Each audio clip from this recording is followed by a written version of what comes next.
This podcast is part of the Planet Broadcasting Network. Visit planetbcasting.com for more podcasts from our great mates.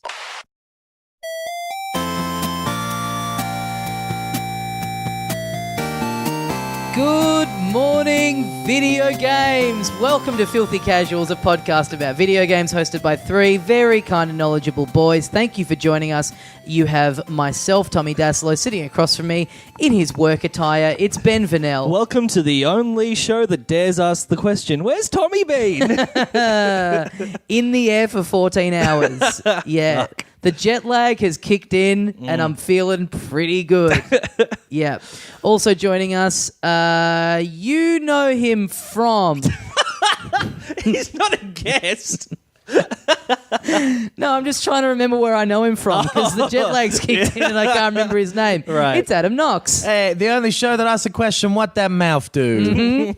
Now, yes, I was just in the States doing gigs, and a lot of people asked about the show. A lot of Filth fans who I met after the Dum Dum shows that we were doing. And, yeah, a lot of Yanks just wanting to know more about Adam Knox. You're like an Australian oddity to them. Really? Like, I think us as Australians, we're already fascinating to the Americans, and then you just take it to the next level. You know just what take I mean? the cake. Like, you're fascinating here. So imagine what you're like to them.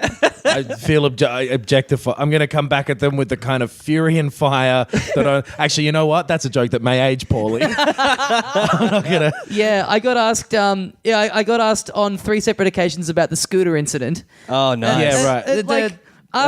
Re-asked for my take. I'm like, it's on record. We went through this. I don't want this to be my Groundhog Day where everywhere I go, I have to relive that banal conversation that you and I had about a scooter that you found on a roof. Well, hello to everyone over in America.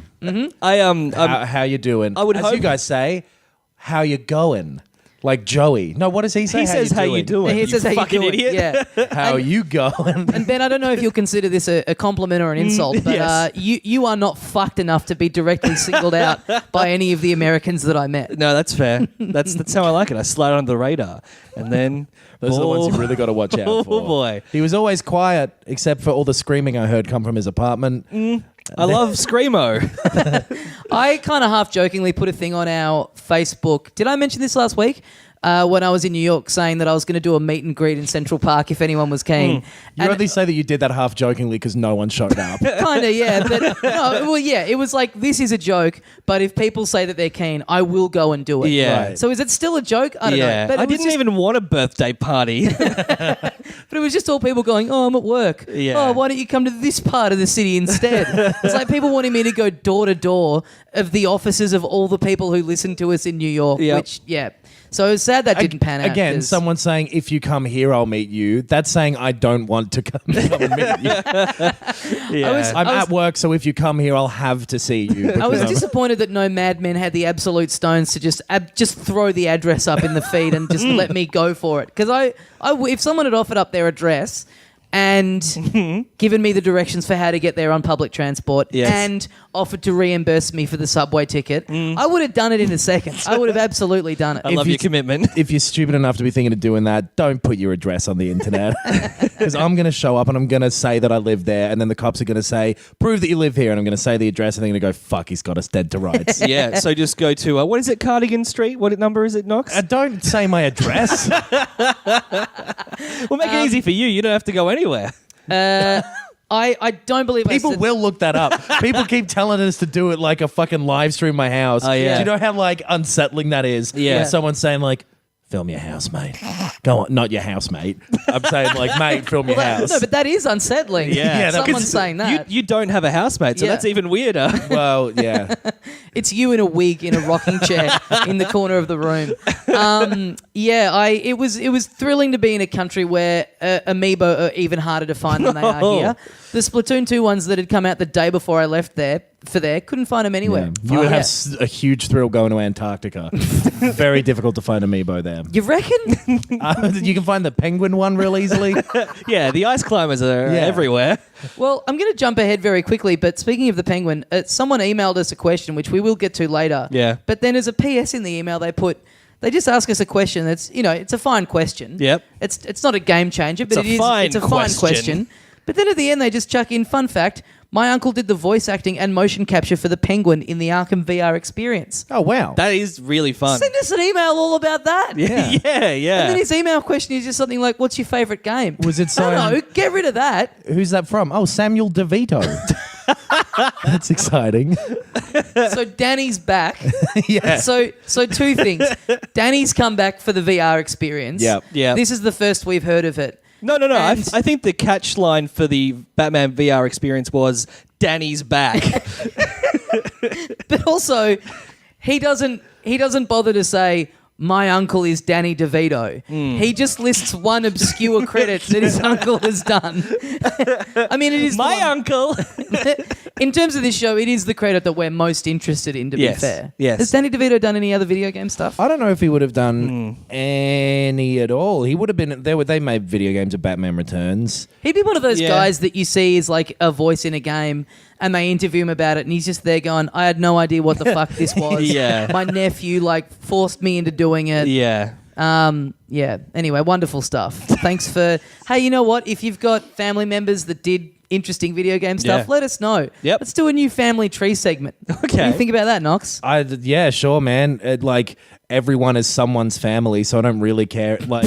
You know what I mean? That But surely you care more if they're involved in video games. I guess, but What would be better? somebody emailing you saying Pizza Hut's son? someone saying, "Hey, my dad is the guy who did this thing." Like, oh, cool. You're a stranger, though. Still, What's the I only most- want to meet people I've already met. What's the most impressive thing that someone in your family has done? Well, Apart from give birth to you. I won Class Clowns in 2006. I don't know. My dad used to design missiles. That's pretty cool. That's Yeah. great. See, I don't know your dad, and I think that's interesting. My Yeah. dad's name, Albert Einstein. I don't think it is, Tommy. No, Malbert. Malbert. Einstein. I Malbert stand by it. Malbert Einstein. I don't think his name's Malbert Einstein at all. He was really close to being a genius, but he wrote ME equals M Go on. MC. Go on, Knox. So then that squared. must mean that your name There's an is... M before everything So except that for must Einstein. mean that your name is Madam Einstein. Yeah, I hate this riff. It wasn't good, but gosh darn it, we gave it our best. So we wanted to follow up on a... I've got jet lag too. You just listen to way too much of the band Jet. Oh, you've got jet lag as well. Yeah, your body clock thinks it's 2017, but your humour clock thinks it's 1982. So we wanted to follow up on a couple of things from last week that we talked about. Now, Ben, you sat there last week. You listened to me talk about Cave Story. You listened to Knox talk about Tacoma. Yep. And the little gears started turning in your head, and you Yep. thought, And I "Wow, thought to these myself- sound like two pretty good games. This gives me an idea. I'm going to quit the podcast. This is so boring." I played both of those games. I have to say that they're both great. You have to I say have that. to. Yeah, it's Right. part of my contract. Okay. No, I completely agree with your take on Tacoma, Knox. Like, it's hard to explain why it's so like enthralling, but it just is. The writing is good enough that you're like, yeah, I really want to know what's going on here. Yeah. The atmosphere is great. The visual design I really, really like. And It yeah, totally kind of, works. Yeah, it's just- everything about it draws you in. Yeah. And it's basically a film or something. Totally. But there's something about being so in that space, being able to pick up little cans and shit Yep. and look at them in detail. Yeah, and because all the characters are quite well drawn in terms of the writing, you want to pick up the guitar that they were playing in the hologram. You want to learn more about their Yeah. history. You want to figure out what's going on, and not so much in like a what's the mystery, like what's the solution. Just in a like, I'm interested in these people. Yeah, same way if you go for a hike, you pick up a leaf or whatever. Totally, or you ask about people's family members and what they've done. Yeah. I think I'm going to try and play this week. Yeah. And then I'll give my thoughts about it next week's episode. Okay. And then the week after that, Knox, you can give your thoughts on it again. Yeah, 3-week and retrospective. all we do on this show from now on is we just go around in a circle Imagine talking if- about Tacoma. So every week. we've moved on from Nintendo then, I guess. Yes, yes. Imagine speaking about the same game again and again every week. Oh, by the way, with Zelda this week, I've played it haven't again? played it. Actually, I did. Yeah.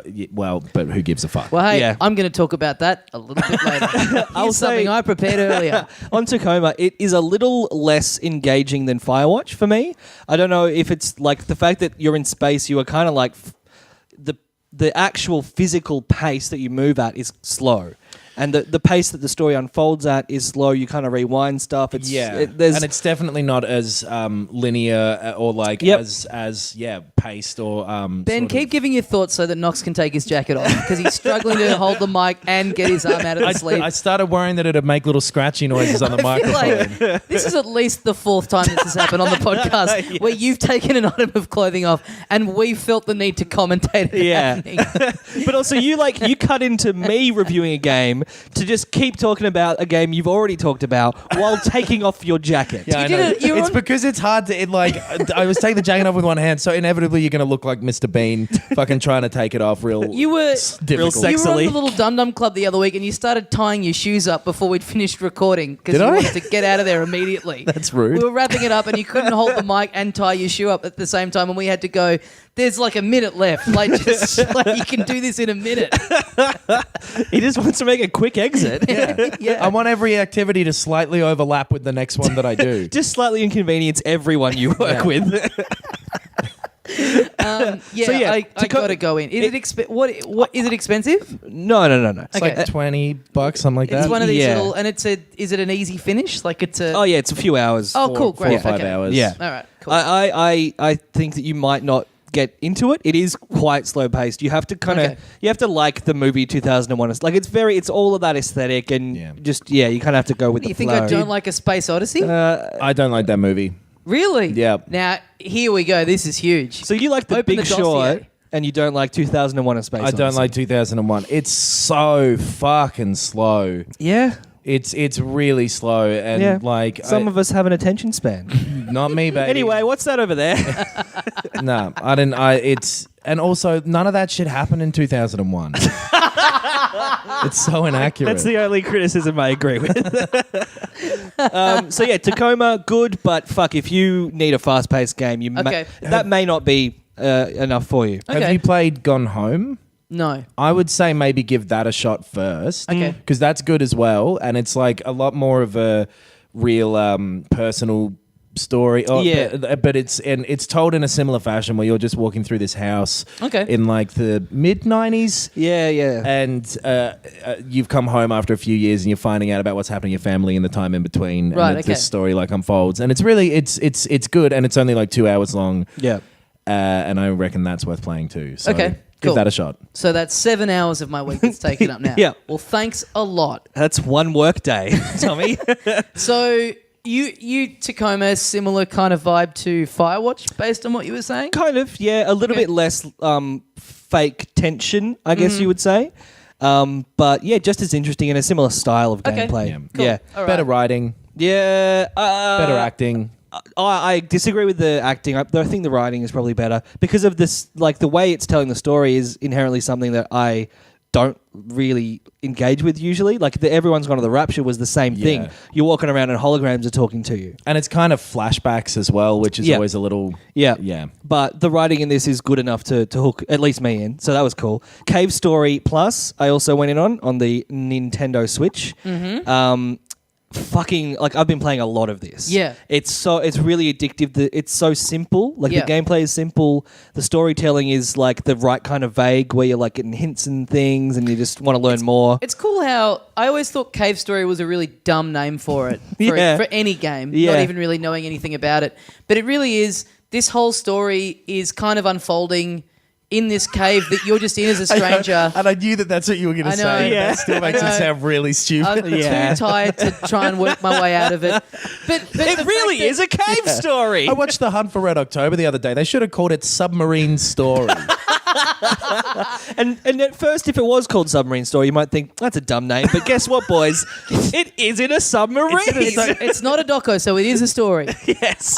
It's not a maths equation. It is a story. Yes. But I mean more the fact that it's like this is just kind of happening and you just happen to be there for it. Yes, And your yeah. character is kind of influencing a little bit. Like Yep. the characters are kind of asking you to go off and do stuff. Yep. But you still get the sense that this whole thing is like pre-existed before you got there, and this Totally. kind of bigger thing that you've just kind of stumbled onto. Yeah. And the whole mechanics, some of the dynamic of the world is kind of gradually explained to you, but for the most part, it's just it feels like it feels, even though it is very simplistic, it still feels very fleshed out. Yeah. Totally, yeah. The level design is really great Yes. and very complex. I mean, there's a lot of like you get put in these areas and then you just really have to really explore every nook and cranny of them. You know what? Yeah. It kind of reminds me a bit of like a Mario 64 Banjo-Kazooie kind of approach. Metroid. It's, It's just in a very 2D much is area. Metroid, So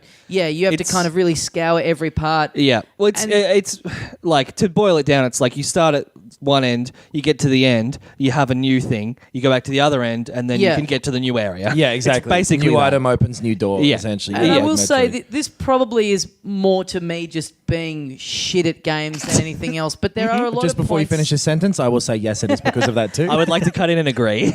there are a lot of points where I find myself kind of walking around and going back and forth around the area going, where the fuck is this thing? Yeah. And then and that's just in his house while he's playing the game. That's me looking down my trousers. There's a lot of points where it turns out all I needed to do was go and talk to a character Yeah. that I'd already talked to before, Yeah. but because I've done this one thing different, they now are going to offer up different information or trigger an event. Yeah. And I will say that sometimes that's not always made clear. No. Like it's just me going, Yeah, that's all fair. right, I'll just go and talk to every fucking thing Yeah, then. but and as soon yeah. as it works, it's like, it was there, or it was that thing all along. But But then being- it also yeah. is very satisfying because it's like, oh, cool, now I'm through that. Totally. Being someone who's played a lot of role-playing games, you just, like, that's just Yeah. what you do. You talk to every single NPC over and over and over, hoping to I'm unlock starting the to next realize thing. that's probably more to do with me and the games I play and how I play them. Yeah, So I have yeah. started It's- now in each area, kind of really making sure it's like, Yeah. okay, well, I've got to go. I'll just go back through this bit every single little bit It's of it. very old-fashioned design too. Yeah. Because Yeah. you have to keep in mind this is like a 13-year-old game that was based on games that were 10 years old at the time. Yeah. Yeah. So But and it's also amazing how it still feels. It still Yeah. feels. Oh, fresh, absolutely. That's the other thing. Like, it feels like it was a game made today Yeah. with all of the knowledge of the past 20 years, paying homage to those kind of games. Are you up to Yeah. collecting the dogs? No. Right. I've just kind of teleported to the next area. why are you collecting dogs? Who let them out? Oh shit, that's like that song. Whoops. What if it turned out the whole game was just that's the question that the game is trying to answer? The final boss are all the Baja men. Okay, in one. name all the Baja men. Okay, Larry, Curly, Mo. That'd be called Dog Story. It is interesting Dog that it's called Cave Story, and it's this like really deep story that you don't know the full extent of when you go in, and it's not revealed to you. But as you explore it more, you find out all these little bits, Okay, almost as though Yes. it were a butthole. Butthole Story. Is that the sequel that guy's working on? Just that one dude by Yeah. himself. That's the other thing too that is really cool. That it not that I think the knowledge of how a game was made should influence your enjoyment of it, but the fact that it's just like one guy. Yeah. I mean, it's now a team has kind of fleshed it out and Yeah. like graphically upscaled and stuff. But yeah, and that really comes across that it is just. Which I love seeing at the moment. Just you can tell it's just one dude who just fucking loves video games. Like, Yeah. it's never super overt, but there's definitely things where you can go, oh, that's definitely like Zelda. Like that's Yes. the way some of the NPCs kind of talk to you and stuff. You Yeah. go, that's very kind Yep. of villagery in Zeldas. And Same with things like Undertale as well. That Yeah. like Autori thing. Like I think we said this last week is really cool. yeah, and the thing of beefing up the weapons and them being able to then them degrading if you take damage is so that mechanic. It's perfect. Yeah. It's so simple, but it fits perfectly with all the combat, the enemies, everything about it, the and platforming. have you got the machine gun? I've got a rocket launcher and the flamethrower. Oh, right. Well, Yeah. the machine gun, when you've got it on level 3, Yeah. you can shoot it into the ground and it'll propel you. So Oh, you right, can basically you can basically fly. It's like Yeah. a jetpack. Do you remember Yeah. Jetpack Joyride? Fucking yeah. great game. Yeah, it's Love that. Yeah. Amazing game. Yeah. So Greg's brother made that. yeah. Yeah. Damn. Um, I said I wasn't interested in people's families, but it turns out I always have been. We got to get Greg Larson in here, by the way. Yes. We've been saying that for ages. But anyway, so that like beyond just it being a more powerful weapon, it that changes the stakes too, because you can get around so easily, and then you take that hit of damage that scales you down to level 2. Yeah. And it's like, fuck now. So then it's like frantically, fuck, I need to get more of those pellets to get this up to just make it a bit easier. You know there's been a kind of a trend the past 6-7 years of these rogue-like games where it's a platforming game where you have a character, you progress a bit, you die, you start again. Yep. Your character changes to something else with slightly different stats, and you keep going.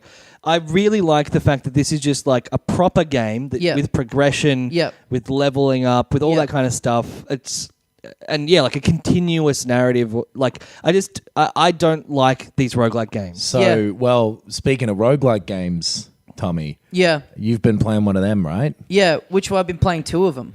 Oh, shit. What's the... Slime Son. Little slime boy. Yeah. Well, I'll go into that first because came out... I didn't realize that's what that was. I thought that was more of like a farming... No. Wait, so what the fuck is slime? Is it the thing where you gather the little slime boys up and you put them in a fence? No. In a box? Okay. That's what you do in your bedroom. That might that might be Slime Rancher I'm thinking of. So Slime Son is a Steam game that's You're thinking of Harvest Moon.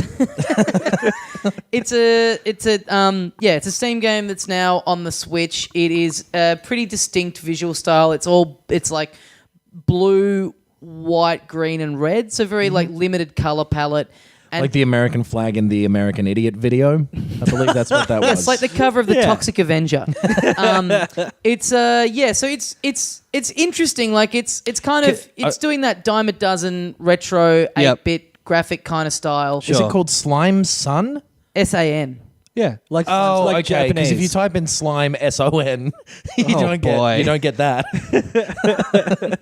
You're still on the family tip, Slime Son. Slime Son. You think people's relatives are boring, and now you're just sitting here telling us stuff that comes up when you Google something that I didn't say. You Googled lemon party before? It's pretty crazy what you get. Do you want to join the pen club? I like it because it's, as much as we talk a lot about this retro kind of 8-bit graphics are a dime a dozen. Yeah. It's sort of an interesting take on that, where something like Shovel Knight adheres to it very strictly, where it's kind of going... it's going to try and look as much like only something that could be displayed on the screen at the time. Yep. This is kind of using that aesthetic, but then the scale of what's on the screen is huge. So just like no way it could have been done on It almost on that looks kind like one of those old like 386 kind of old PC games, like a DOS game. Oh yeah. So not that I've played this game, but I believe it's sort of similar to Super Meat Boy in terms of it's... each level is just a single screen, and you're trying to make your way up to the top corner. Your little blob of slime. You can jump, you can slow down time and pass through walls that are the same color as you, and you can dash, which means you can like super jump. You can do it in midair, and you can climb up walls and stuff. So you're basically trying to avoid anything red on the screen, which as you get further and further on, there's more like saws and enemies and like bits of spikes on walls that you can't go near. Yeah, very strong anti-communist message. I like it. And so you die a lot, to the extent that there is absolutely no fanfare when you die. Like you die and then it's like a half a second later you're just back. That's Super Meat Boy for sure, which was great. Yeah. So it really even just the layout of the levels looks very Super Meat Boy-ish. Yeah. So it really becomes a thing where you are like, you get into a rhythm where you once you've done the level enough times, you kind of, you know what I mean? You kind of go, okay, down here, and then and totally sort of getting into that swing of it. I find very addictive. Like I find that sort of that little balance, and that it becomes like a little dance that you're doing. Like I kind of really like that aspect of it. Like as you get further and further on with it. It's reminding me a bit of like Goner, which was a game I was talking about like a month ago. But that's more shooting, and this is more platformer. And it definitely, like you're saying, it's roguelike. So it is like you die again and again and again, but there are still kind of levels to get through and stuff. And it's got all the cool little things in it, like these things have now, where you can unlock little costumes for your character or different looks for him and all that sort of stuff. They're bringing out DLC for it soon. One thing that's going to be in it is a first-person mode, which seems fucked and will be unplayable, but is just I like developers putting in something that it's like, imagine if this thing was in there. Yeah. It won't be good, but imagine. Yeah. But yeah, I'm really You can tell enjoying that you like that philosophy if you've ever seen one of your comedy shows. very, very good. Thanks, mate. I'm happy with it. But yeah, it's $15, so it's kind of cheaper than it's still a lot of your standard indie fare that's on the Switch. And I'd reckon if you're looking for something like, if you are looking for a good roguelike-y sort of platformer thing, Sounds like the perfect thing to play on the bus. Yeah, totally. Yeah. And yeah, like a lot of this indie stuff. I mean, Cave Story is such a great thing for the Switch. Like such a great portable experience. So another game, a game that we were talking about last. What do you give it out of 5? Slime Sun. Yeah. I've only played it today, but so far I would say it gets 3 big Adam Knox boogers out of 5. All right. Are you listening, Metacritic? Update your rankings. I'm gonna start rating stuff. I'm gonna give Tacoma a 4 out of 5. Wow. And Cave Story a 4.5 out of 5. I don't want to start rating stuff, but I'm I going to don't give care. our rating system 1 out of 5. So I'm great. gonna start doing rating systems where we kind of just quickly check in the week after, because I Yeah. definitely do Yeah. change from the first couple of days of something to Con the Fruiterer style. That's what it's going to be. There's the Con the Fruiterer scale. Yeah, so and you then the give it like... deluxe. Okay, here's what it is. Here's our 2 rating scales that we give out on the show. Okay. When the game's just come out, it's the Con the Fruiterer scale, because you've only had it for a couple of days. Yeah. So you got to give it like a number of melons or whatever out of 5. Yes. And then the next week when we come back, it's the Bare Naked Ladies scale, because you've had it for 1 week. Yes. And that's you rating it out of chickadee China, the Chinese chickens. So you've 5 got Chinese chickens out of 5. Did you watch the X-Files with the lights on? Yes. No, so that's only one of 2. It's watching X-Files with the lights on, or it's watching X-Files with the lights off. If you say chickadee China, the Chinese chicken, that's 5. If you say chickadee China, the Chinese, that's 4. And it sounds a bit racist. Brutal. Okay. Chickadee China, the chickadee China, or just chickadee is the worst you can get. Chickadee is the worst. I still like the X-Files one, so I think it should be 5 out of 5 for the first week. Yeah. And then when we come back, the Bare Naked Lady scale is, do I still agree with that review? Yeah. Lights on or lights off? Right. X-Files with the lights on. So you say that's the code where you're like, we don't have time to go into it again, but let me just say, I'm watching X-Files with the lights on. Yeah, great. I'm still going to do chickadee China, the Chinese chicken, but only because I took the time to figure out that was 5 words. The problem with that one is I only will want to ever rate anything the full 5s. 5 out of 5. I'm only ever going to want to say chickadee China, the Chinese chicken. What are all of Con the Fruiterer's daughters' names? Maybe that should be. Tula, Fula. Does he have 5 of them? He has agape, but it's pronounced agape. Agape, yeah. Okay. But Wait. it's whatever. No, this is good. This is but good like- journalism. If we want to go on to the next echelon of journalism. The fact that you True. said just moments ago, hey, a bunch of people in America I met who listen to this show, and now we're talking about Con the Fruiterer. and Bare Naked Ladies. Yes. That song was a hit there. Yeah. But this is it. I'm emailing games companies all the time trying to get us on their press list. True. And they think we're silly. We have Either to name- actually review They stuff. think the name Filthy Casuals is silly. If I'm now able to back it up with here's our rating system, we do it over 2 weeks where they're different metric measurements and they're both based on pop culture references. Yeah. One of which is specific to not only one place, but one specific time frame from that place. And then a small group of people who were there for that time as well. I don't know if you can even there's about 3 videos of him on YouTube. Yeah, but they're all absolutely fantastic. I give those Con the Fruiterer videos the X-Files lights on. See, it works. No, I'm never going to remember what that means next week. There's not a chance. Listeners, let us know if you like our rating scale. Don't let us know because you won't. And how you're going to let us know is you're going to say, initially, how many melons out of 5? All right. And then 1 week later, you're going to say, are you watching the X-Files with the Let's lights do a on or rating off? system where it's the fastest plane to the slowest plane. So F-16 is a good game. Yep. This is what you sound like. I remember which video games magazine was it? I couldn't when think we of were a slow growing up plane. that had all The Spruce Moose. all of the reviewers in this magazine. I can't remember which. It might have been a Nintendo one. They all had kind of cartoon caricatures of themselves. Right. So like that would Are kind you of thinking factor of in it. Mad Magazine? It was almost like that, where there would be like, you know, and it was Perfect Dark got a what me worry. Here's what the usual gang of idiots think of Conker's Good Fur Day. Oh, they've gotten it. They've absolutely spoofed Rareware a beauty. Donkey Kong 69. That's when we were writing for them. Yeah. It was always like the score would be there and the comment would be there at the end, and then there'd be this dumb cartoon caricature of the reviewer. It's like, who cares? Who cares which one of the gang this is reviewing the game? Yeah. Anyway. Imagine a piece of video game content mainly driven based on the personality of the content creators. Yeah, with a caricature somewhere attached to the media. What a blunder. Okay, so to follow up on something we were talking about last week, we were talking about the game The Binding of Isaac. Yeah. And we were all saying it sort of didn't really appeal to us. This came off the back of me saying that it was out in the States where I was. You could get it physically, and so I was kind of tempted because it's pretty low risk, so I could on-sell it if I didn't like it. So we talked about how our friend, listener of the show, and tech guru Jeremy Webby Webb is a big fan of the game. And he leapt out of his little Jimmy Jammies, flung himself right over to the computer to send us an email, which I will now read.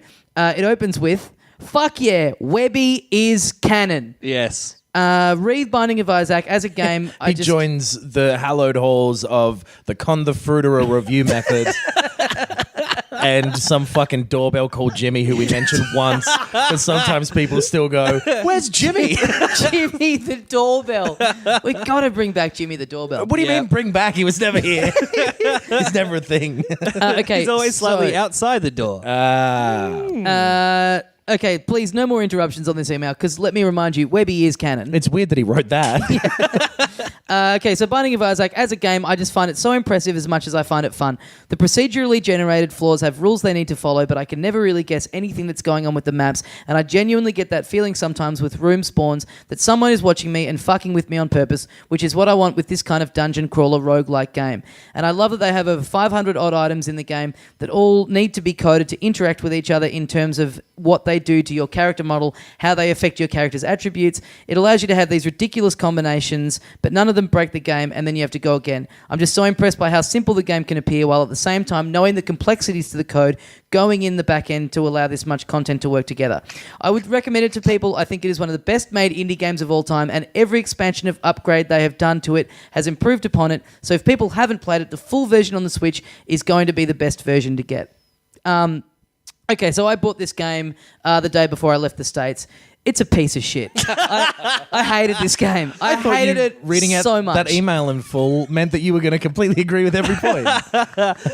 There was a lot of signposting going on there, but I feel like worth it. Yeah. An email's just come in saying, "Dear Filthy Casuals, I'm definitely not going to trip over later. There's no way that I'm going to fall in a comical fashion." Oh no! An email has come in saying, an apple "Fuck this." fell on me. An email has come in saying, "Fuck this. I don't want to be canon anymore." I want you to shoot yourself out of a cannon for liking this game, Webby. I played it for a bit on the plane, and I really wanted to make an effort to enjoy it, but I just can't get past the fact, like I thought would be the case, stylistically, I just hate everything about it. I just find it so unappealing and off-putting. The whole thing of you being in a dungeon and there's like drips of blood everywhere, and it's like your character, the way you attack is through tears. Like you shoot your tears at enemies, and there's like big piles of shit that come to life, and and the whole story is like of the game is you're a little kid, you live with your mum watches too much Christian evangelist stuff on the TV. She becomes convinced that you've been taken over by evil, so she strips you of everything, and then she tries to kill you. You see this in like a little cartoon at the start. She comes up you with a knife, tries to kill you, and so you are hiding in the basement from her. And as it turns out, there's even more worse evil stuff in the basement. And I just like. It might sound weird because like I'm not a prude by any stretch in terms of the kind of things that I like. I just fucking find it know all. that I've seen your search history. I just find it really off-putting. You keep typing in slime, son. Looking for that. No, I know. Typing in slime party. Yeah. I just find it so off-putting. And there's like bits when you die where it'll show you a little thing of you're this little kind of little featureless little kind of child. Yeah. And it'll show you huddled in the dungeon in the cold, and you're crying, and you're remembering all these things of like the really nasty things that you. Oh, so they've got a webcam in my bedroom. They've got a webcam in my bedroom. We'll be right back after these messages. Yeah, I just find it. I just don't like. And I know that's kind of meant to be the point, but it just seems like it's trying to kind of be deliberately juxtapose this kind of awful, horrific kind of imagery, but then in this kind of cute cartoony style. It seems but a little juvenile. It just doesn't work for me. It just really doesn't work for me. Yeah.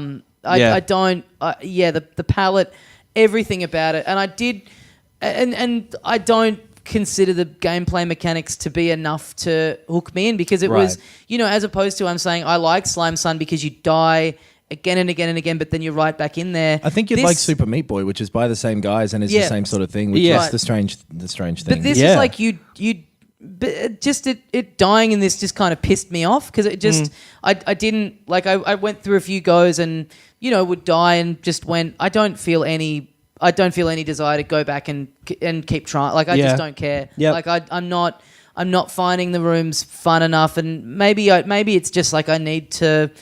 If I spend a bit more time with it, that there's always that moment where it clicks and you go, oh, okay, that's what this is. Yeah. But I just can't get past the music. Just everything about it is just so a 180 on the kind of stuff that I enjoy aesthetically, that I couldn't push through it. Yeah. Yeah. I'm not, I don't know if I ever talked about it on this. I played a little bit of that game, Drawn to Death, which was free on the PlayStation Plus thing. Yeah. And I hated it for real similar reasons. Yeah, right. Where the art style was, it's all like it's like a high schooler's sketchbook. Yeah. And he's drawing these little characters fighting each other, and it's come to life, and you're in it. But the humor in it, especially, is so fucking annoying. Yeah.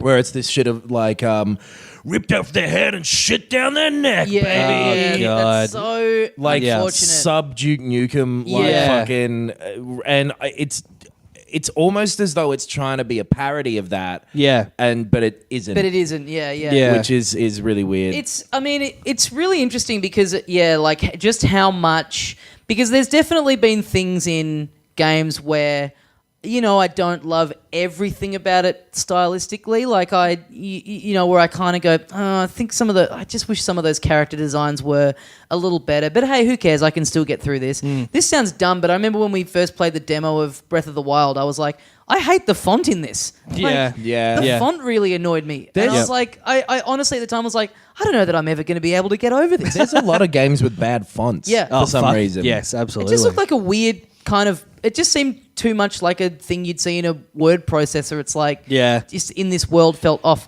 But for the thing of not being able to enjoy because of Binding of Isaac because of the style. Yeah.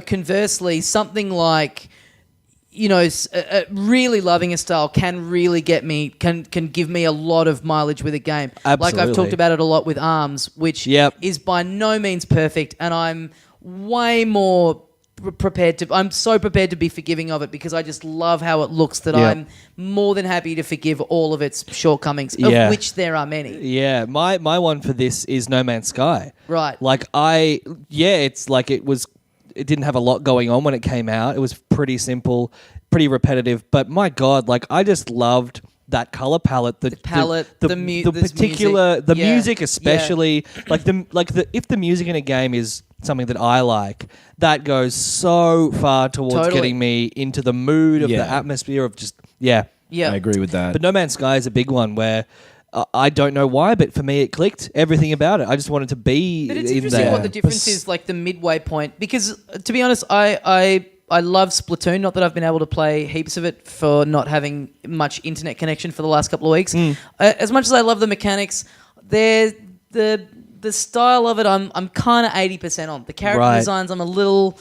It's one of those things where it's like, this isn't quite what I love. Like, Yeah. and I can't even put it into. Was Splatoon? Was this? Did you say? Sorry. Yeah. Yeah. Right. But you know, once I'm playing it, it's that good that I just go, oh, like, you know, whatever. I still love everything about this. And then right. and then that gets me over the line and makes me like the style more. But I remember seeing the initial screenshots of it when it was very, very first announced and going, yuck. And the fact that it was called Splatoon as well. But all the rest of it just won me over so much. Yeah. But it is an interesting thing of, I think, where your personal line is between gameplay having to do all the work and then just something totally pulling you in with its aesthetic and its vibe. The way Persona 5 presents itself really pushed me to stick with that game for longer than I might have. Well, by all accounts, that's... And I still am yet to go in, and now that I've got a bit more time, I reckon I will. Yeah. But it... You need a fuck lot more time. It's really crazy. Yeah. I knew I was going away a bit, and I was like, I don't want to get into it when I know I'm going to have to then leave it for 2 weeks and then come back and not remember what's going on. But by all accounts,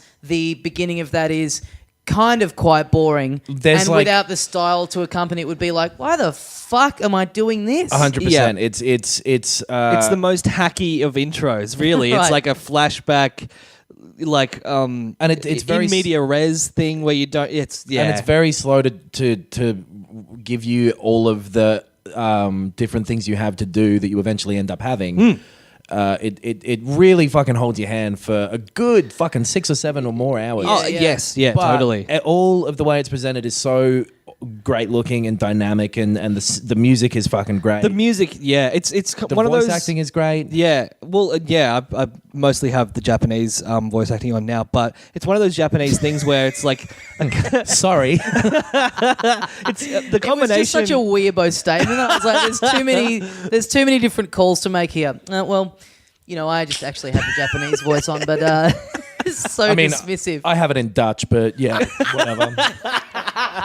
It's pronounced Persona 5, but like that's the best thing you've ever said.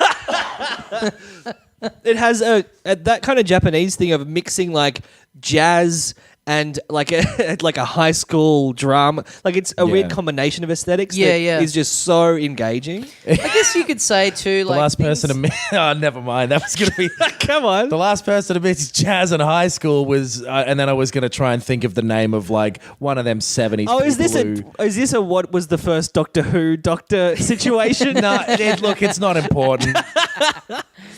Jazz is about the jokes you don't make. There's something about like At Timothy Clark. Pokemon Go, I think, was a good example of like that. That's not a game. It's not anything. Even the Geo stuff in it barely worked. For me, the map was always like playing catch up. It did not work seamlessly, but people loved it because the designs of the Pokemon look good. And over in the our rival podcast, Hey Fam, over in their group chat that I'm Those still a fucking part bastards. of, I'd pay them $4 a month just to be able to defend myself in there when they talk shit about me.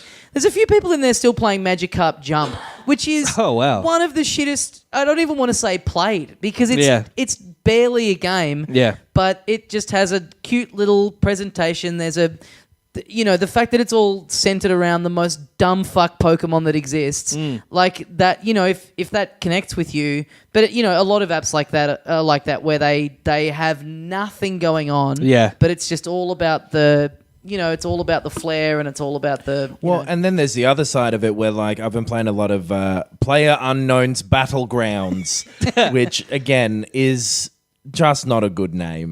But neither's Adam. That's a dull name. I think Adam's a good name. It's the first name.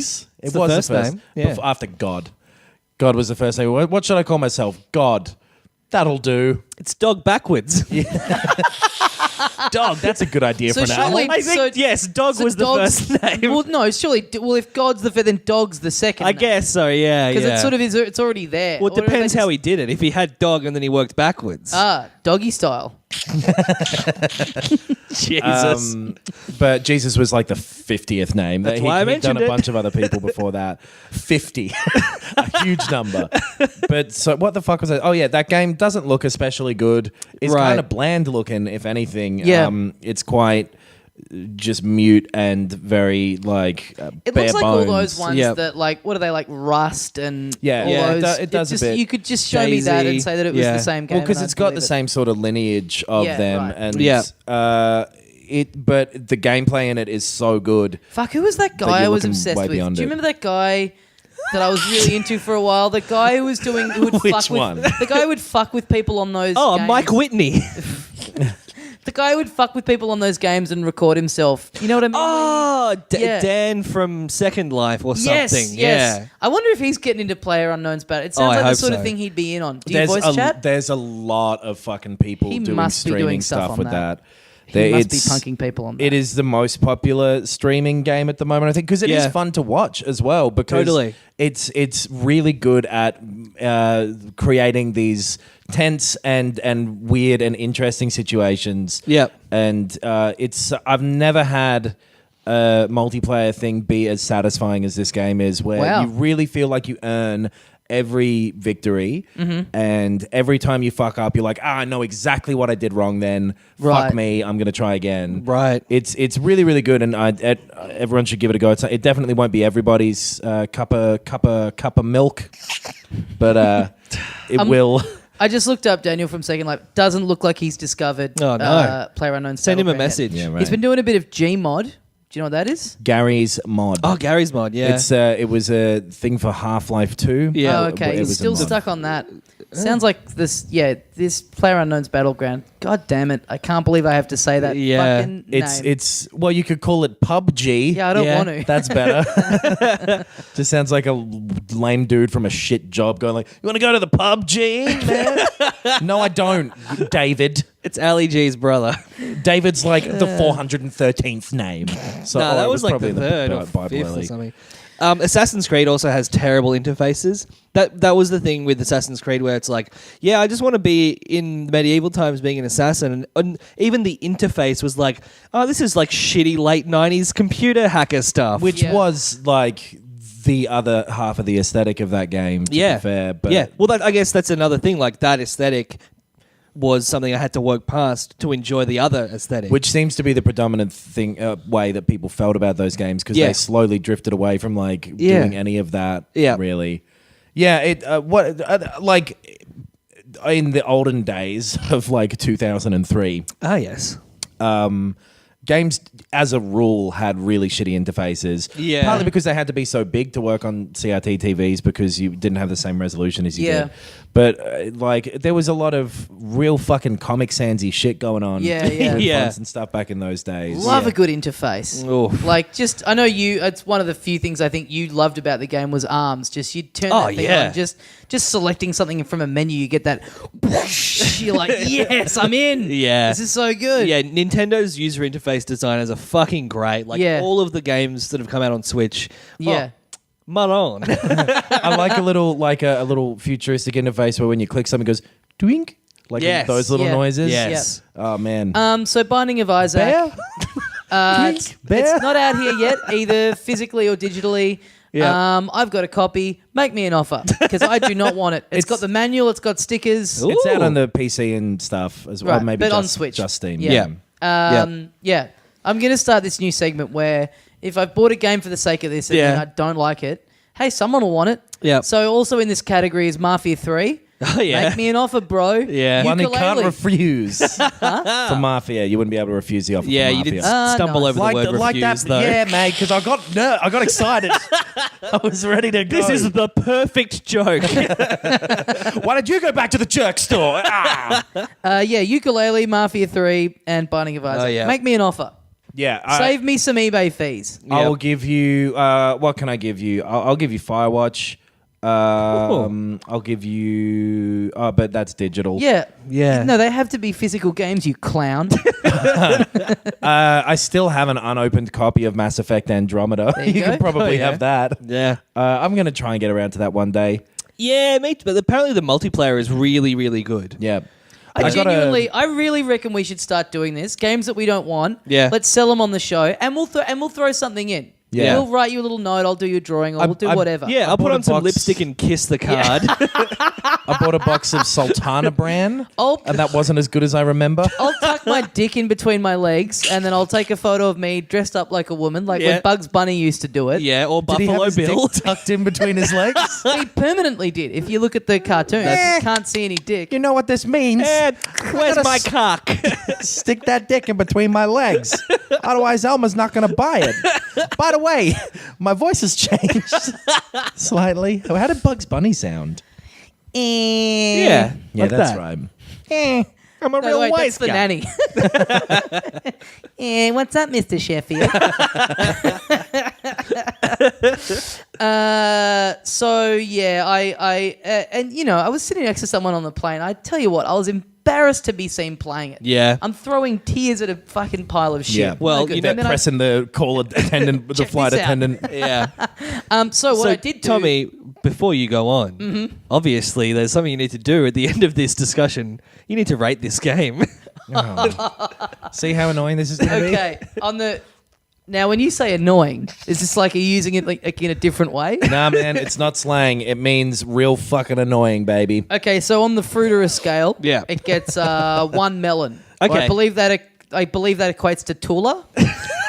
It coming in at a Tula on the Fruiterer scale. So what? Just for our stats freaks who are definitely making a spreadsheet based on this. Is there a spreadsheet program on this earth that can handle this kind of volume of data Well- that is going to need to be present? This is based on video games, Con the Fruiterer, and stats. Let's get Peter Jones on the phone. This is gonna need to be like a Minority Report thing where it's like a 3-dimensional screen that you can kind of spin around and the cells kind of go all the way through. Yeah, it sounds like a lot of work. Let's not do it. Or it's 1 out of 5. But yeah, what was your original question? I don't remember. Did OJ do it? I think yes. What would Kylie Mole have to say about this game? See, he likes it. Deep down, he likes it. See, now I don't like it. Yeah, so 1 out of 5. It's We'll a one- revisit it later. It's a 1 for me. When you don't play it hey, again. we'll come back next week and you know what? We'll be able to hear that. But will the lights be on or off? Who's to say? Great. We'll find out next week. I want to believe we'll continue with this rating system. Knox genuinely hates this. Genuinely. Like, for the listener at home, I want it clear, this isn't a bit. Yeah, he's got his arms crossed and he's grimacing. He's not smiling. He's not pretend angry. He's grimacing in the, like, I want this to be over sense. Oh, I really God. was, wasn't I? Yes. Well, congratulations, mate. You've just signed your death warrant because you not liking it this Yeah. much means that it's happening every week. I think it's more Welcome that to the rest of your life. I think I hate us just giving the games ratings more than the system. Yeah, I know. And that's the thing. I'm like, I don't understand this, but let's make it worse. Yeah. So what I did do on the plane was I finished The Legend of Zelda: Breath of the Wild because I've talked on this a bit that I've just been a bit anxious to finish it because Yeah. I didn't want to come to the end. But I sort of went, you know what? I'm gonna do. This has been a fun trip. This has been a nice way to cap it off. Yeah. And yeah, I had heard that it was quite an easy task, especially if you've done all 4 of the Divine Beasts. Yep. And the people who said that were not Whistle and Dixie because Even for you, a renowned shit games player. a renowned shit cunt. Yes, because that was the other thing. I thought, it'll take a few goes. This will eat up some time of this long flight. Yeah. We'd barely taken off. Fuck. The Divine Beasts Barely knock off. taken off because they kept saying over the thing, hey, Please turn off someone's using electronics. Yeah. Can you please turn it off? It's been 7 hours. And I'm on the phone as well. Mum, it's so easy. You're not going to believe it.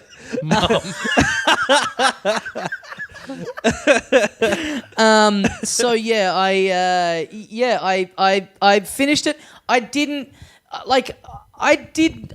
feel like the ease of it impacted my enjoyment of it. Right. How did you find it? Because I still thought everything that was going on, I was like, this is just cool. I like Yeah. how it all looks. I really liked- the second part of it. I thought was an interesting surprise. Not for anyone who's heard me say this now, but for me, I guess this is kind of spoiler territory, but we'll just talk about this. yeah. But also, do you care, Ben? No. and the story in Zelda, who gives a shit? Oh, if it's story based, then absolutely no. If you want to skim over this next bit though, then skip forward a couple of days. Are you happy? No, that's way too far. I'm joining. Just do 30 seconds, you fucking idiot. Wait, you think we're gonna? So they've fast forwarded a couple of days, which means that we do this for a couple of days, Yeah. and then some. Yeah. I need to go to bed at some point. the bit where you climbing up like through Hyrule Castle is good. That was cool. Yeah. I've actually started doing that. Yeah. Cool, and cool to sort of be in an area of the game that is like you're in a big house, like it's You're not in a like big anything you've house? sort of seen in the game before. Yeah. They should have called that game House Story, but they starring Hugh Laurie. But they you climb up and that bit's good. And then the actual fight against Ganon, I kind of didn't like the representation of Ganon in this game. Oh, really? As much as some of the other. I liked it when he's a scheming wizard. A dude, Right. yeah. big- and yeah. he's just this sort of like manifestation of evil, like Right. this pig boy. I guess that's just them at this point, just trying to. They're shaking up everything else. Yeah. So Yeah. I thought that was kind of cool. There's plenty of room to come back to him. Totally. being that And in the future. If they're gonna do it, I would like to see him in like the Wind Waker was good, where Yeah. it almost seemed like he was this political schemer on Yeah, one yeah, level yeah. too. Right. Which I like that, but you would want to tie a whole thing around that. But I will say Sure. the way he's represented in all the divine beasts, it would be weird if you'd gotten to the end and then he's And he's just just a like, dude. "Hello, my name's Frank Gannon. Yeah. I mainly got here through wheeling and dealing." I like that. I like that he's this kind of like ephemeral. Like it's not even like a him or it's just this It's kind of this big fucking it's e- this presence. yeah. Like Yeah. I thought that was kind of like a cool the idea smoke of a monster bad from guy. Lost. The problem is, I suppose, with that thing that it's cool to have this big presence, but then at some point, you got to make him look like a spider.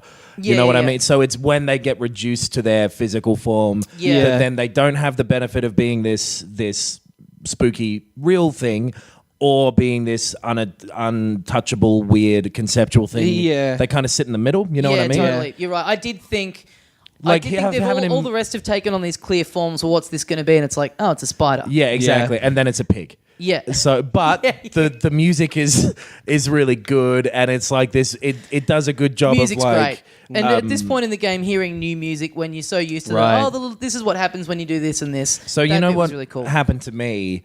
The bit where you Oh God, I shudder to think. you ride your horse and shoot him up for a bit. This Well, is like the just second very last quickly, bit. let me say that I just thought, I knew this was coming, but I still thought the way it all panned out was cool. And part of the reason I did it on a plane was I find, be it with movies or whatever it is, I like stuff way more if I experience it on a plane. Sure. And I've heard that's a common thing with a lot of people. Right. I'm way Have- more forgiving on movies and stuff Yeah. if you happen to watch them on a plane. Because you have no alternative of Yeah. any activity. Actually, I was going to say I have the opposite, but I don't, because I watched the whole series of S Club 7 in Miami twice. And it was only a 3-hour flight. I watched it after I got off as well, is the idea there. Oh, it wasn't a 1.5-hour series. No.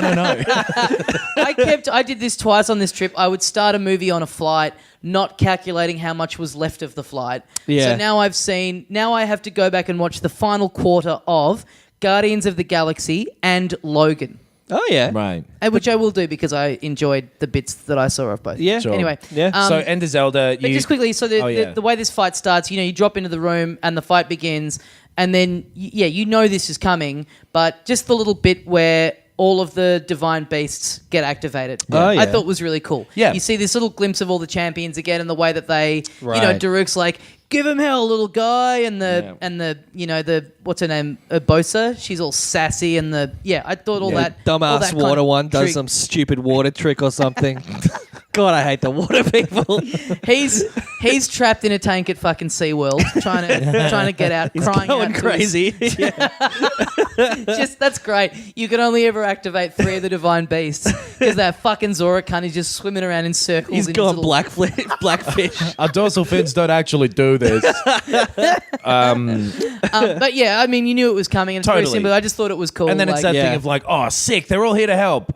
And then his health bar just goes, pew. loop. Yeah, down a and half. the fact that it worked and Right. did something. It was does like, do something, but it's a kind of a lame thing. But I guess it if does you do only something. get one divine beast and then attack him, then that affects you it. can go straight there if Yeah, you want. And yeah, it's So like- there, but you Yeah. basically they take off all combined. They take off half. Yeah. Which Yeah, is like, right. yeah, you go and it's like, oh fuck yeah, Yeah. Like, I've made a real dent. Yep. Yeah. So then you fight him. It's pretty straightforward. Then you go into a field and you're riding your horse and you're shooting like glowing spots on him as a big pig. Yep. And then there's this very last little section where there's fire on the ground and Zelda goes, shoot him in this spot and you'll fucking get him. I promise this time. And you're like, sick. I've got it, Zelda. Don't worry. But aren't you Zelda?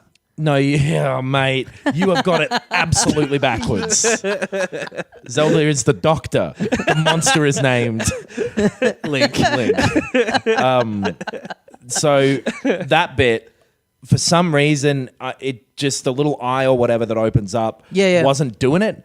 So I Right. was stuck in that bit for like 20 minutes. Well, Fuck. okay, I it got just stuck going in a very I got stuck in a very dumb bit looping as in well. an 8-second loop. It was So fucking you- ridiculous. Yeah, so you blow him up in the castle, and then you're in a field where he's like a big pig, and you're given a horse, and You can be a big pig too. And yeah, Zelda gives you a thing called the Bow of Light. Yeah. which she says this is the way to take him out. I'll show you the spots to hit him on. These glowing things come up, and you're meant to shoot the Bow of Light in there. Now, I had assumed that because it's this big thing of here it is, and you then get it then says that you've got it. I just assumed that it was automatically equipped. So I'm riding around like a dumb fuck with like a shooting knight's these bow or normal arrows something. at him with like some piece of shit wood bow that I got from a forest, just doing nothing. Going, am I this bad at aiming? Like, and then something clicked, and I went. And then equipped the bow properly and did it immediately. But that Yeah. was a good 15 minutes of me just fucking doing some sweet Fuck. circle work of the old piggy. And then it ends and it's like, okay, time to rebuild. And then it actually ends. And I'm glad that the DLC is meant to be set after that. Oh, is it? Of you going and rebuilding, apparently. I think that's cool. I think they confirmed that it was set after the Well, actual. because it's Yeah. that great. It's kind of that weird thing of a game. You know, some games will let you finish and you start from the start, or you can go back into the world again and it's new now. But this one, you just go back into your file. You go into your last save before the boss. Yeah, totally. So it registers that you've finished it. You but get a little you star just go next to straight you. back. Yeah. I thought the ending. And again, this is probably just from being more forgiving for the fact of being on a plane. You know, the fact that it's all back to normal, and the last thing that happens is Zelda turns to you and goes, "Wait, do you really not remember me?" And that's Yeah. the end. I thought that was really cool. Yeah, no, that Like, was when nice. the whole thing is about this guy being asleep for 100 years and collecting his memories. Yeah. It's not some but I just thought that was, and again, maybe it's just, but it kind of, that happened. I was like, Yeah. fuck yeah. Like, I just thought that was nice. It was Like, nice. I just wanted to, I just liked that world so much that I wanted to go and see all those people again, being like, oh, thank fuck, it's over. Yeah, that's true. So, right, I didn't know that about the DLC. So yeah. that's so apparently really cool. that's the idea. So But how does that tie into it all being about the champions? it sounds like you're going to go back to each of the main cities and be, my guess would, this is just my guess, is go back there and then they'd be, hey, thank you so much. Here's another story about them, by the way, that you might like to reminisce about. Man, I can't wait for that. Like, I think that's such a... I can't wait to see what that is and how much there is in it. Yeah. I'm enjoying this a lot more for the last couple of minutes, I have to say. There's been some kind of change in my mood. I don't know what it is, but I've started to feel a lot more relaxed. Oh, I feel weird again. I don't know what it is, but I feel really I fucking... just feel like I'm trying to pass a gallstone or something. Ow! It's the most intense pain I've ever been in. Ow! Oh, hey, Ben. Hey, guys. Where'd you go? Nowhere. I was sitting here listening to you talk about fucking Zelda for half an hour, it felt like. It felt like half an hour to us as well. Yeah, anyway, so, yeah, I mean, it does raise something that I was thinking about was, because I've heard that as a criticism from some people, that they Too easy, found not the ending satisfying. too easy. I didn't care at all, as long as what's happening is cool and interesting, and, you know, it's such a cliche thing, but it is, to me, it's about the journey. I don't care, I don't want the end of a game to be fucking brutal to the point of like it being so frustrating and not fun. I don't feel like a game should be, for me personally, the end. Well, you know, the last bit is the hardest bit. Like I kind of almost like being, sidelined by something where you finish a game and you go, kind of the hardest bit was halfway through. Yeah. Yeah, it's not necessarily about difficulty. I do like it when a game will go like, okay, you've learned all this stuff, prove it. Yeah, totally. So, totally. and I think the Zelda thing is that it's just you're so equipped to deal with it if you've done everything properly. Perhaps you could say that maybe the boss, maybe the last fight could have done with a bit more of, because in all the Divine Beast fights, you're using the different Cryonesis things and all the different things, and you don't. You're just that parrying. could have been a bit. Yeah, that could have been a bit cool if. Even doing the Divine Beasts, the puzzles, that kind of stuff is like there good and interesting. A bit more in like now there's going to be a section of this boss fight where you use all of the what are they called? Your little power things. Stasis? Runes. Yeah. If there was a section where you use each and every one of them, there's a paragliding bit. There's a bow and arrow bit. But also there's so much of that in the rest of the game that maybe it doesn't matter. It's kind of a criticism of that game as a whole is that the combat gets a lot easier as you go on. Yeah. So it's just kind of a symptom of that. And I didn't have a huge problem with it. Yeah. But they're like the best endings of stuff that I tend to remember are always more to do with the story wrapping up in a good way. Totally. Than anything with the actual game itself. Yeah. Like obviously, like my favorite game, Final Fantasy VII. You hasn't brought this up before. I didn't know that was your favorite game. Really? Okay. I feel like but you've said it about 1,000,000 times. The end of that is fucking really difficult. Like There's like 3 bosses in a row and they're all fucking hard, right? Yeah. Yes, and like the easiest way to get through those, which is still hard, is to do the chocobo breeding, which takes fucking so long. Yeah. Like that is so tedious They're like and time pandas. intensive. They don't want to fuck. Yeah, and like you have to race them until they're fast enough and have won enough races. Right. And eventually you get a gold chocobo. Eventually you use that to go to the corner of the map to get the Knights of the Round summon materia. That you still need to like. I've never done any of this. It's so hard and when I time was consuming. playing Ratchet and Clank last year, Levin's saying to me, "Oh, make sure you get the Rhino cards. They're a little scattered throughout the thing, right? Throughout the game. I think you get 5 of them, and then when you've got them, you can get this special gun that is just fucking brutal. Yeah, and it makes the boss at the end a piece of piss. And I went, I'm absolutely doing that.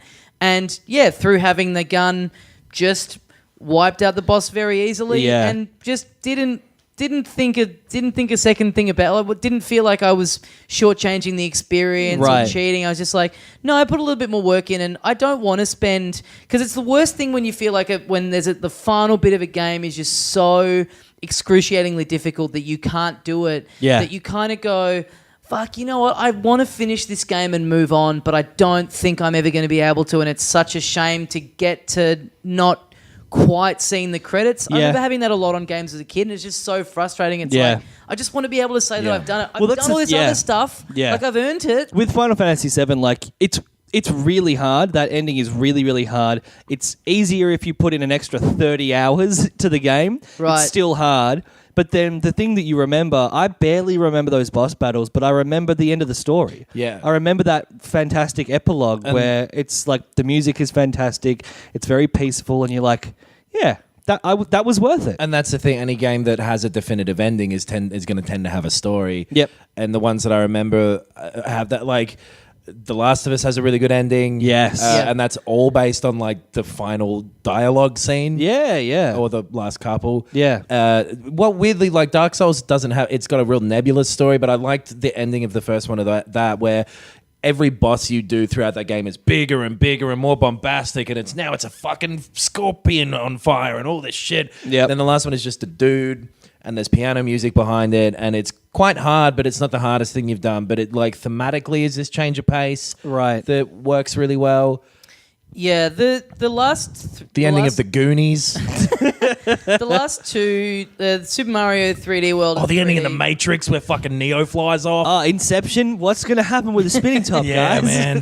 The Super Mario 3D World and 3D the end. Sorry, the end of this podcast. The two final Bowser things in that, those games were not trying to challenge you too much. They did bits where they got a little tricky, but the final bosses where again, you can knock them off in one go, but they're kind of cool spectacles because Yeah. you basically kill Bowser about 5 times in a row. Yeah. And he keeps coming back, and he's like, now he's a giant cat, and now he's like a skeleton, and Right. at one point you're kind of looping around the top of a tower, and it's not, it's not about feeling like, and you do still feel like, oh fuck, I could, I better be Yeah. careful here. Yeah. But the fact that it just ramps up and just becomes more visually impressive and It's more of a spectacle. climax, yeah. And by It- the end, you it's go, wow, that was a thematically- great ending. Like that Yeah. was like a great final boss fight because visually, it's more about the game kind of throwing everything it's got at you. Giving you a nice little treat at the end. What's Well, the end but of what's the end of Uncharted 2? The where end- you're trying to kill a fucking Yeti or something shit like that? the ending Yeah. just quickly of Super Mario 3D World,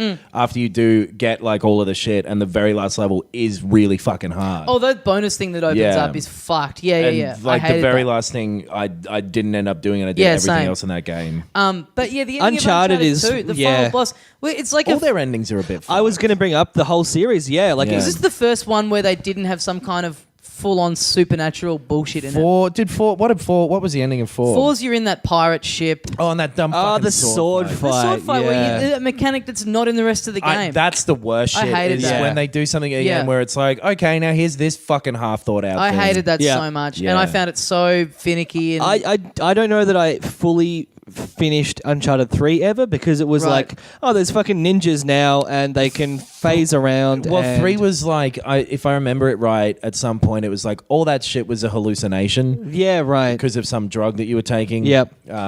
Probably a real cool guy if he's doing that. I'm though, if yeah. it might be. just I Yeah, the love first the one was guns. zombie Nazis. Yeah. and the Second one was those blue guys. Yeah, El Dorado. Yeah, you're blue right. Like guys. Yetis. Oh, there was a Yeti earlier. Is it fucking yeah? It's some, and you're Yeah. in a cave. You're in a cave with him, and he's just now. This is the real cave story. That was like You're in a- halfway through the game though. That Yeti, and then later on you get those blue guys. Yeah, Shangri-La. Yeah. You're in Shangri-La. Yeah. And that was in yeah. two. Yeah, in two. Yeah, what is it? You're just Yeah. running around in a cave trying to shoot a thing. There's some It's blue. just Yeah. so No, at the end underwhelming. you're running through a collapsing ancient city Yeah. and there's blue guys there. The ending of Mass Effect 2 was fucking stupid. Oh, I where- liked it. Oh man, I thought that was so dumb. Where it was just because you're fighting these Reapers and they're like, and they've made one, but it's a dude. Yeah, he looks like a big skeleton man. That was I found that really silly. But the whole ending of Mass Effect 2 where you have to make certain yes, choices. that shit was great. Just That's that very last fantastic. boss battle was stupid. Yeah, yeah. But the ending of Mass Effect 3 was fine. Yeah, I really liked it. Complained about that at the time. But Yeah. Well, this kind of feeds into an email that we got from Oliver, who says, I, for one, am a huge fan of fighting games and survival horror, with Resident Evil being my favourite. So getting those critical head-bursting shots in Resident Evil or winning a match with a pixel of health left in Mortal Kombat or Street Fighter are up there for me. Question, what are some of the most satisfying moments in video games for you? When you come. Next question. A bit brazen to think that we're going to do more stuff after you whip out a doozy like that. That's an episode ender if ever I've heard one. Battlegrounds, like I was saying before, is super fucking satisfying. Yeah. When you do well in that. And yeah. Like with games like Need for Speed, those moments that will never happen again where, a car is like, rolling across the track and That'll never happen again in a racing game. Well, like, that thing where like you hit the perfect boost, Yeah. you cut Yeah. through two cars, you hit the front, you win the race. Like those kind of moments. Totally. Yeah. And that's what Battlegrounds is. Every time you play it, it's those Yeah. little fucking stories. My Yeah. big one at the moment with Splatoon, when you get to the end of the match and it shows you, the first thing it does is it shows you the top-down view of the map and how much ink there is, and then it kind of Fills them up a little bit. It teases you out for a little bit before it lets you know who's won. But there's some where it's just obvious, and if it's you and it comes up, that moment of looking at it and going, "You fucking little ripper!" Like you don't even need to add it up; you just know. Sometimes they do the thing because they each filter like 20% or 48 something. or And 40 then something. Yeah. sometimes it'll blow their number back down. Yeah. From the minimum. Yeah, Which is that, cool. That little moment where you're waiting, but you know it's you. Yeah. That's a great feeling. I used to really love the thing of when a Pokemon would evolve. Oh, yeah. That little Yes. noise it would Yeah. make, like a dibber dibber. Yep. Little. My mouth filled up with saliva. I think because I was remembering that That cue. feeling, and I got like, oh yes, started foaming at the mouth. But know yeah, what? it made that little noise. And I think this kind of ties into it. It's kind of a similar That's fucking feeling, gross. but the thing in video games, no matter what the game is, if I'm enjoying it, the thing that gets me the most rock hard in gaming is just unlocking something new. Yeah. Just that, like in Mario Kart, when you collect the coins in the Grand Prix and get into the end of one and going, hey, you unlocked a new piece of a cart or unlocking a new character. See, I fucking love getting that notification of like, hey man, go back in there. There's some new shit waiting for you. I don't tend to feel that way. I don't care about achievements or trophies. Honestly, for me, it's dumb things like when you're in Skyrim and you can't get up that mountain. Yeah. You keep going diagonal and like back and forth until finally you get to the top. And you look over the other side and you're like, finally I got to the top of the mountain. Those are the things that are like satisfying to me. I'm not saying I care those- about achievements and trophies. I'm saying like I feel like you something are. that you actually something that you like, even in just little things in Cave Story, when you get up to a bit where it's like someone gives you a new gun, something that is now going to change the experience of the game for you ever so slightly, where it's like, oh cool, I can't wait to see what this one does. And it's like that with unlocking characters of like, oh wow, I had so much fun doing that race, and now I can go and do that with a different character that I couldn't use before. Like that, getting those little notifications of you got a new thing in this game that you can use in it. That's what I love. big fucking story beats are the things that tend to get me the most. Yeah. Like I remember the older Halo games used to get me with the endings of like the 1 and 3, I guess, where you'd have to do that last like fucking drive away from everything. Yeah. That was always really cool. Like the music was good, and like when everything ties together like that in a real cinematic way. Yeah. All the old Metal Gear games, all that sort of stuff. When something's real fucking, I guess I'm saying I like well-made things. I like when the story does some cool peak climactic moment. Yeah, right. I think that's mine sick. are more like the ephemeral things that will never happen again in that exact particular way. That's everything, man.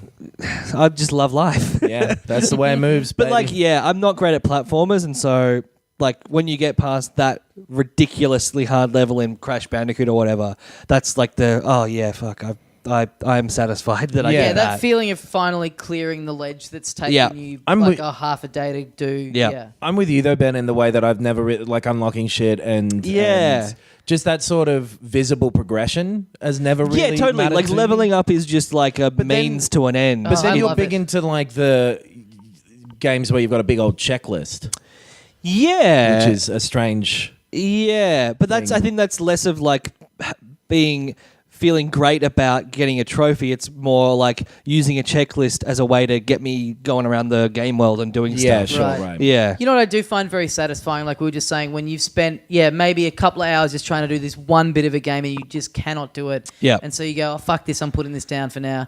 And then you come back a day or two later and you just do it instantly. Oh, with boss The fights. greatest Always with feeling, boss just fights. when you knock it yeah. and you feel like you sort of go, I'm going to pretend that 2-hour session just didn't happen and convince myself that I did this first go. Yeah, I'm gonna hope that my brain has just like made the connections with the neurons. Yeah, yeah. I'm gonna pretend like because I'm just because yeah. you do reach a point where you're doing it again and again and again, where it's just like, if you get through it, it's just like, you fucking finally. Whereas when you come to it with fresh eyes, you're like, oh, I actually enjoyed doing that. Yes. Instead of just being like, Yeah. good, I've done it. The Totally. Dark Souls / Bloodborne games, Yeah. very good for the good version of that, where when you do something, you're like, "Fuck, I actually earned it that time." Yeah, Yeah. good on me. I deserve a treat. God of War, I've only played 3, but that was a great game in where you really did have a gradual and like logical progression of like you just getting better with the controls. Like That you just has got those- faster and Yeah, but it big has crazy fucking set pieces. Too, totally, which is totally. sick. And it's Yeah. like it's paced so well that you get thrown these great like meaty bosses where Love you a are Meaty Boss. Sequel to Baby Boss. Or Boss Baby. Oh well, whatever. Okay, I'll tell you what. We'll get rid of the rating system if you stop doing shit like this. Forgetting the names of things. Yes, exactly. It drives me crazy. I'm never going to do it. You're like a regular old Jimmy. What's his name over there? Yeah, the doorbell. yeah. We have 2 more emails here. Do we? One of them really wanna- ties into what we were just talking about a little bit with the bloody feeling good about unlocking stuff thing. The gambling stuff, and that's which the is news as well. Okay, Oh, okay, yeah. This comes to us from Tom. As you've certainly seen and spoken of before, we're seeing more and more in-game purchases, sometimes pay to win, sometimes not.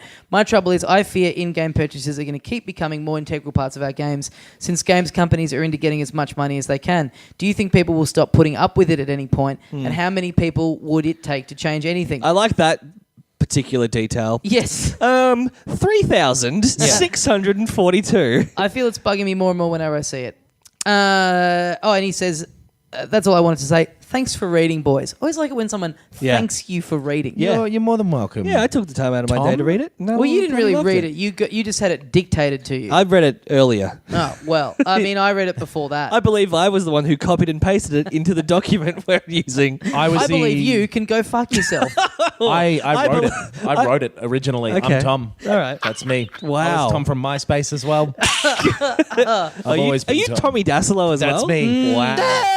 I'm a big idiot. Oh, no. See? And I'm right here as you've well. ruined the recording with that Well, peaking noise. Hey, watch I this. give this 0 melons on the Fruiterer scale.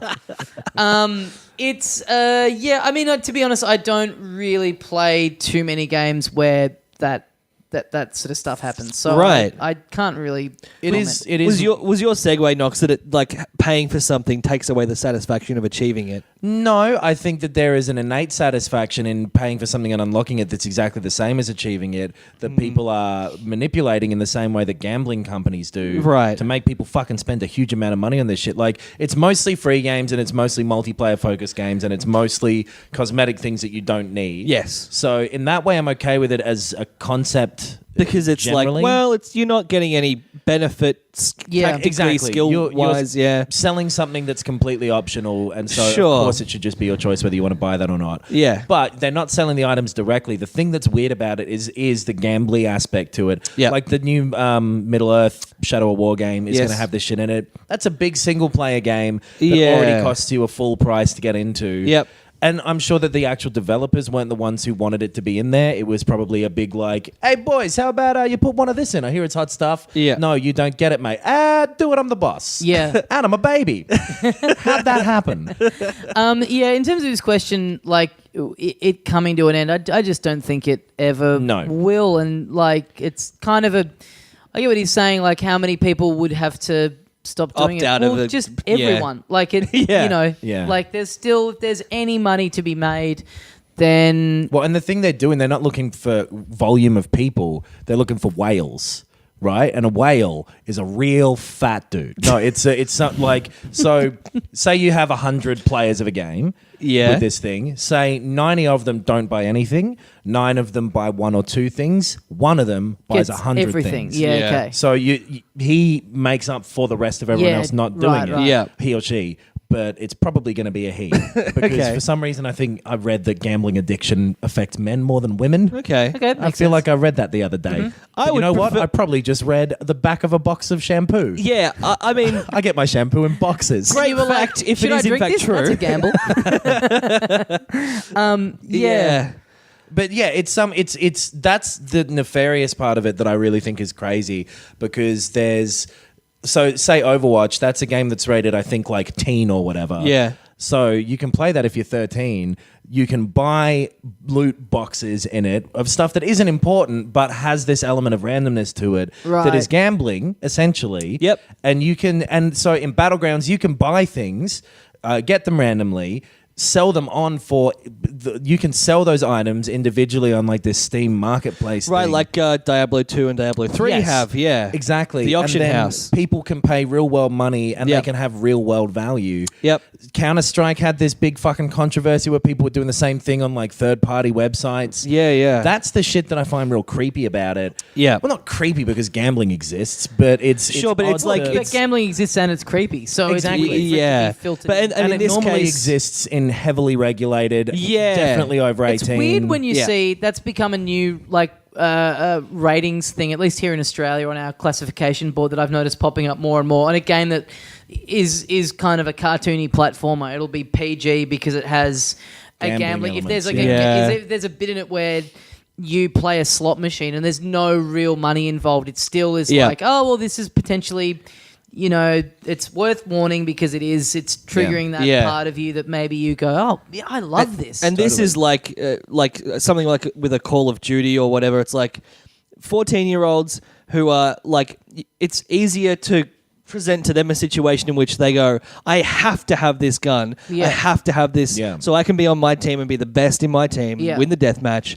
And even if it's just an aesthetic thing, Yeah. people still go fucking nuts about it. Like, and imagine if sneakers only came in random boxes. Yeah. How many fucking fights there'd be? Yeah. Remember Pokemon cards when they were big? Yeah. People were beating the shit out of each other for them. Those Yeah. toys And that was you just get- me beating up actual children when I was 27, my current age. when I 30. was. Those I'm 30. those figurines that you get that they're in blind boxes. Yeah. I always find that weird because it's Yeah. like I just want a Bender Futurama toy. Like, Yeah. Right, okay. Why am I gambling on maybe getting? That's such a weird angle to me. It's like, Yeah. you made these cool toys. What's wrong with just letting people get the ones they want? It's because it fucking works. It's because people really buy into it because it hits that dopamine part of you and that little bit of risk or that little bit of like, oh, what's going to happen is exciting. Yeah. Well, Tom, I think it's very obvious that we are all into it. We think microtransactions in games are great. In-game purchases, bring it on. More of them, I say. Yeah, I've Fuck bought my- microtransactions. By the way, we've got all our bonus episodes up for $1 or more. What do you say we wrap this up for another week? Yeah. Yeah? Yeah. This has been a bit of a long boy. Bit like UA plugger. There we go. Thanks for listening, guys. All our bonus episodes and all the ways to get in contact with us, filthycasuals.com. Let us know. Oh, sorry, filthycasuals.com.au. Yeah. Let us You're know. back in Australia now, Tommy. Oh, yeah, Don't forget sorry, the mate. .au. .biz. Let us know your Don't go to filthycasuals.biz. Yeah. That's not us either. Say the real one again, Tommy. filthycasuals.com.au. Good. Let us know your examples that you might have of games, the style winning you over more than the gameplay, Yeah. or vice versa, or things that you just haven't been able to get into because of the aesthetic. Totally. What games are you being like manipulated into paying more for? Like, what else do we talk about on this Everything I've episode? ever bought at EB Games. Yeah, endings. Oh, yeah. Any endings Satisfying- that you thought? Yeah. Do you Yeah. want the ending to absolutely beat your ass? When has that Totally. happened? And you've been satisfied by it, or Yeah, what is some? and general most satisfying moments in games. Yeah. Yeah. Let us know all of that. We'd love to hear from you. Thanks so much for listening. Get on iTunes, give us a review and all that stuff. It does help us get up the charts and get more, get more people coming in. Yeah. Thanks for listening. And as we say at the end of every episode here of Filthy Casuals, Hope you enjoyed our conversation about satisfying endings. Leave the coffin, it's important. This podcast is part of the Planet Broadcasting Network. Visit planetbcasting.com for more podcasts from our great mates. I mean, if you want. It's up to you.